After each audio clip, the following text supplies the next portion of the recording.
Hey everybody, thanks so much for stopping by. So we're just buttoning up the little rearrangement at the shop here, but I did want to give you guys some content. So today I'm going to talk about CPM and inclusions. There's some folks thinking this isn't real in spite of the various videos I've shared showing all of these issues in video in real time and the different photos we put out and the internal memos I've released from the last few years explaining some of this stuff. Some people are still thinking that's content. Those are internal memos talking to the people at Niagara and Crucible. So I haven't finished many of these GSO12s, but we are starting to work these through finishing, and I had one of these big old CPM 3V blades have an inclusion in it here. So I just want to show you guys and talk about it and just throw this out there publicly.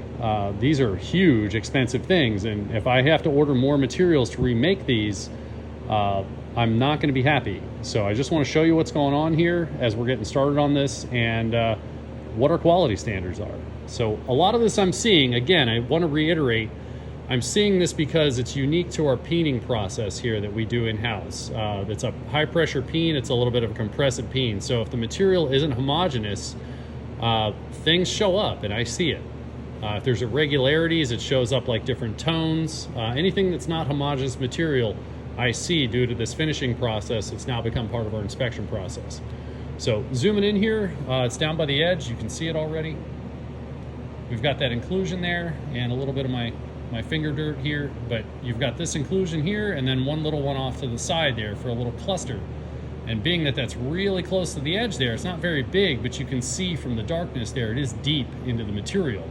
And we are absolutely in the middle of that sheet where this should be clean, homogeneous material. If you go look up the particle steels from CPM or Böhler Uddeholm, this shouldn't be possible. So this is the stuff that I've been hiding for years and just eating quietly, and I'm done. Now that I've got some other options, we're going to talk about it. So that's what's going on there. But you know, that's big and it's right down by the edge. So who gets that tool? I don't feel great sending that out of here. So what we're gonna do instead, since it's that close to the edge, I'm gonna finish this out and I'm just gonna go out and beat it up and see if I can make it do anything. That I'd feel better learning something from this part than sending it out to a customer.